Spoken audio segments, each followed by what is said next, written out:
그래서 전기의 품질과 가격 네. 이게 산업 경쟁력이에요. 이게 환경부로 넘어가면 그러면 이제 이게 헷갈리는 거죠. 갈짓자를 긋게 되겠죠. 네네네. 근데 이 중요한 시기에 그렇게 하지? 이런 거예요.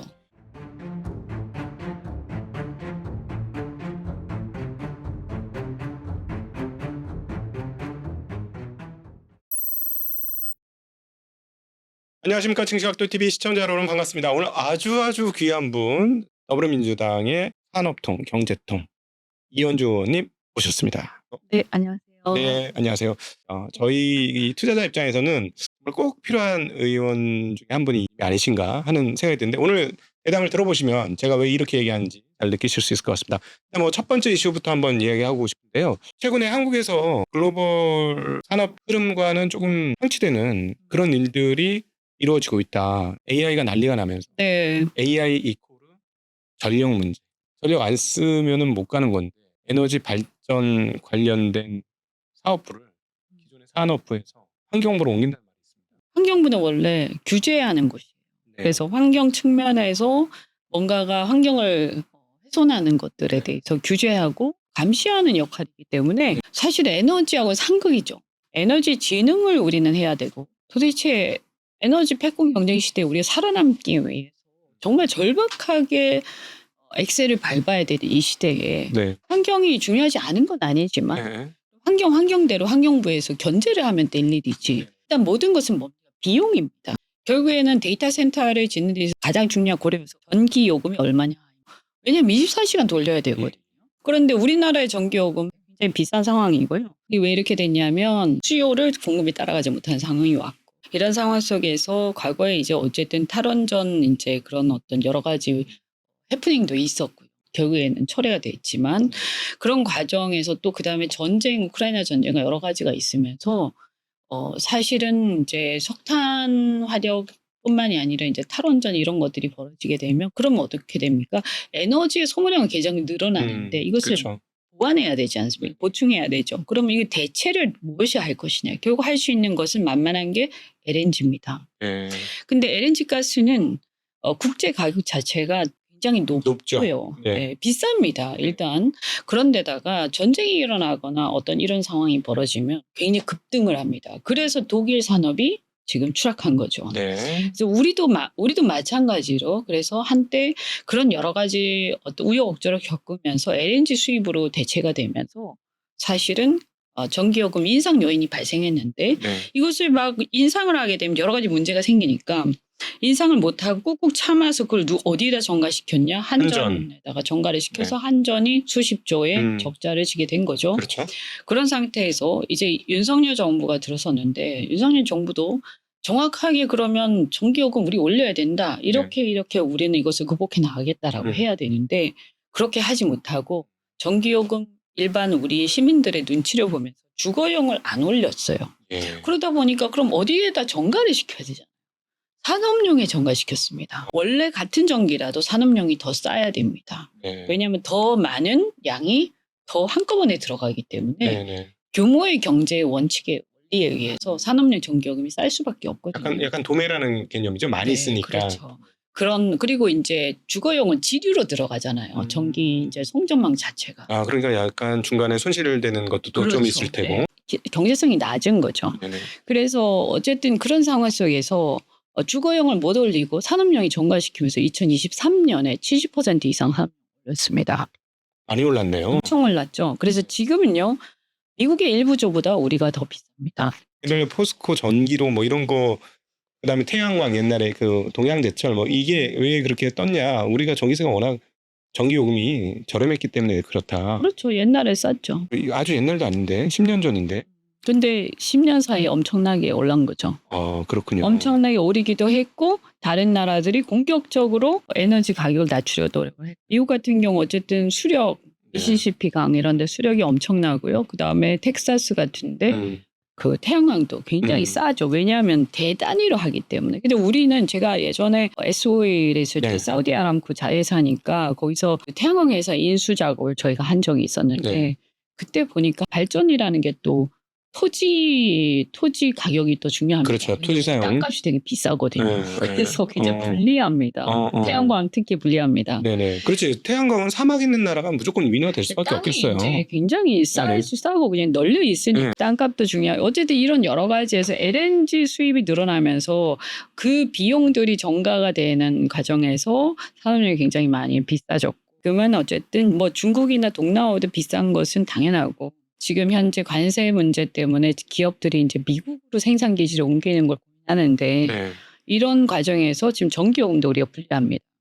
그래서 이 데이터 센터 유치에도 굉장히 불리하죠.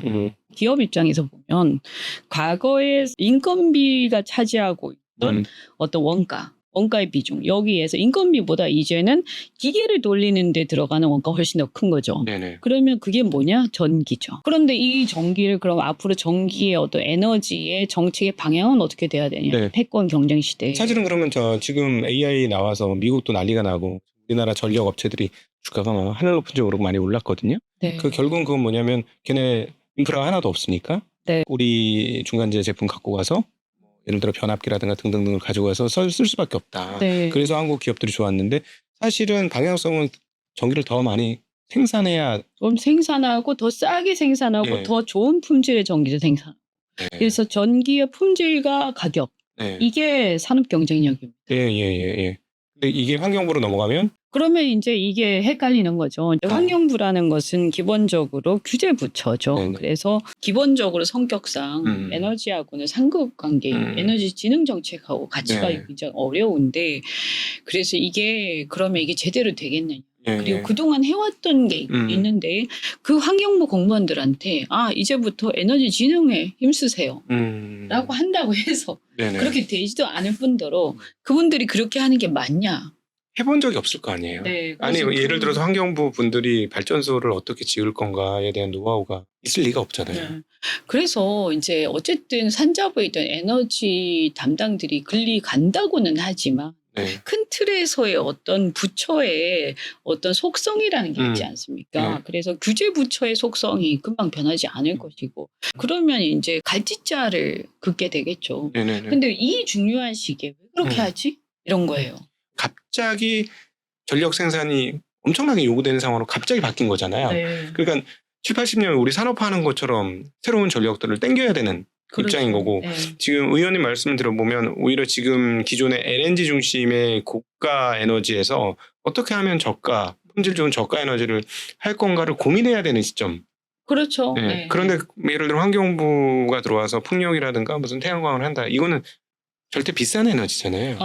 그것도 그렇고요. 저는 환경부가 과연 그럼 재생에너지는 제대로 육성할 거냐 하는 것도 한번 고민해 볼 필요가 있는 게요. 네.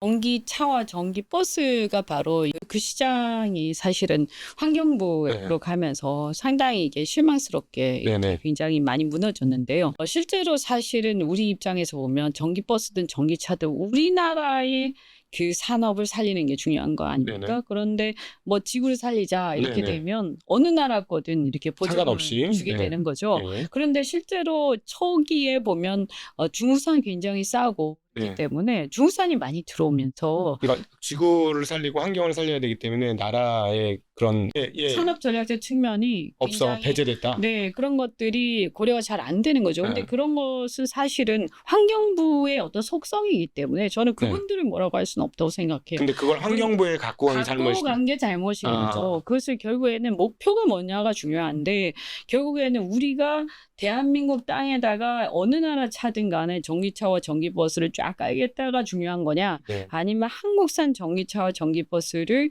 우리가 육성하면서 이것을 수출 산업으로 키우겠다고 생각하는 게 그래서 우리나라를 테스트베드로 네. 하면서 그런 대기를 만든다고 생각하느냐 이게 관점이 되게 작은 것 같죠. 굉장히 차이가 그러네요. 나거든요.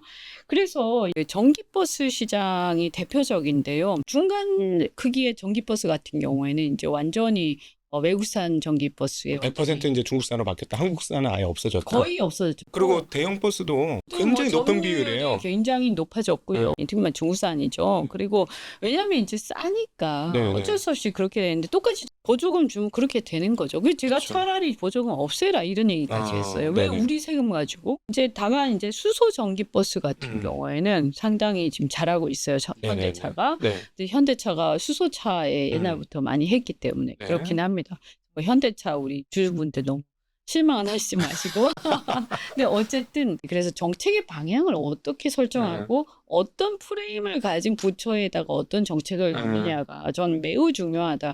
그래서 나중에 갖다 놓고 나서 환경부 직원들이나 공무원들이 왜 그렇게밖에 안 했냐라고 네. 뭐라고 할 게 아니다. 왜냐하면 그 사람들은 그렇게 일하도록 업무 메커니즘이나 속성이 그렇게 돼 있다. 네. 그런 거죠. 그래서 이 가버넌스가 정말 중요합니다. 우리 회사 투자할 때도 네. 가버넌스가 중요하지 않습니까? 네, 맞습니다. 의사결정을 어떻게 하느냐, 어떤 관점으로 하느냐. 네. 좀 한번 숙고를 할 필요가 있겠다. 하는 생각이 다시 한번 드네요. 네. 네, 용인시정 우리 주민들께 현장에 발바닥을 딱 붙이고 있는 국회의원을 배출해 주셔가지고 우리 투자를 하는 입장에서는 진짜 고마운 부분이 분명히 있습니다. 지금 들어보시면 아시겠지만 우리 투자자분들에게는 이런 분들이 좀 필요하거든요. 그래서 그분 너무 감사하고 그래서 후원금 계좌 띄워드리도록 하겠습니다. 자, 그 투자자분들 중에서 이게 옳다라고 생각하시는 분은 한 번씩 쏴주셨으면 좋겠습니다. 저 특별한 이해관계 없어요. 저희 특별한 이해관계 없는데 이게 산업적으로 투자를 하는 입장에서는 이런 정책을 내시는 분들이 좀 많았으면 좋겠다